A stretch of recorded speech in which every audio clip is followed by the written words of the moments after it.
Good morning everyone. আজ বৃহস্পতিবার। বৃহস্পতিবার মানেই সকাল সকাল ঘুম থেকে ওঠা। সকাল সকাল ঘুম থেকে উঠে স্নান করে পুজোটাকে সেরে নিয়েছি। পুজোটাকে সেরে চলে এসেছি রান্নাঘরে টিফিন বানাতে। আজকে মাম্মামদের স্কুলে শাড়ি পরে যেতে হবে, সেই জন্য টিফিনে আজকে বেশি ঝামেলা করিনি। রুটি আর একটু সুজির হালুয়া করে নিয়েছি।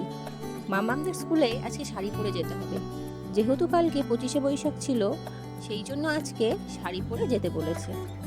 25শে বৈশাখ তো স্কুল ছুটি ছিল, সেই সেলিব্রেশনটাই আজকে হবে।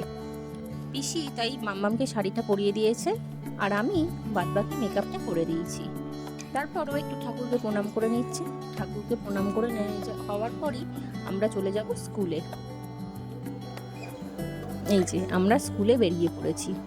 দেখুন রাস্তাটা কি সুন্দর লাগছে, আকাশে মেঘ আর দুপাশে গাছ, আর কৃষ্ণচূড়া ফুল গাছগুলো কিন্তু খুবই ভালো লাগছিল। এই যে স্কুলে এসে গেছি, মাম্মাম ওর ফ্রেন্ডদের সাথে স্কুলে ঢুকেও যাচ্ছে। এই যে এইগুলো স্কুলের আন্টিরা, ওনারাই গেট থেকে পুরো ক্লাসরুম পর্যন্ত নিয়ে যান। তারপর ক্লাসরুমে ম্যাম আছে। তারপর চলে এসেছি ছুটির টাইমে। যেহেতু বাইরে বৃষ্টি হচ্ছে, তাই নিতে একটু দেরি হয়ে গেছিলো।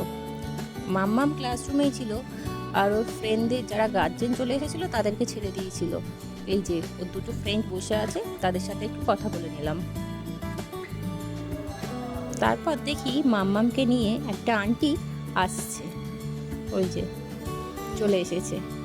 তারপর একটু ম্যামের সাথে কথা বলবো বলে দাঁড়িয়ে আছি, আর সেই সময় ওর একটুখানি ভিডিও বানিয়ে নিচ্ছি। তারপর ম্যামের সাথে কথা বলা হয়ে যেতে আমরা টোটোতে উঠে পড়েছি। টোটো করে বাড়ি ফিরছি। আসার সময় দেখুন এই যে আমাদের এখানে একটা বড় পুকুর আছে, সেই পুকুরটাকে সবাই ভুড়ি পুকুর বলেই ডাকি। কি সুন্দর লাগছে দেখুন, আর যে সবাই স্নান করছে। এই বৃষ্টির দিনে স্নান করা দেখে মনটা পুরো জুড়িয়ে গেল, মনে হচ্ছে কি আমরাও নামি। আজকে ভিডিওটা এই পর্যন্তই।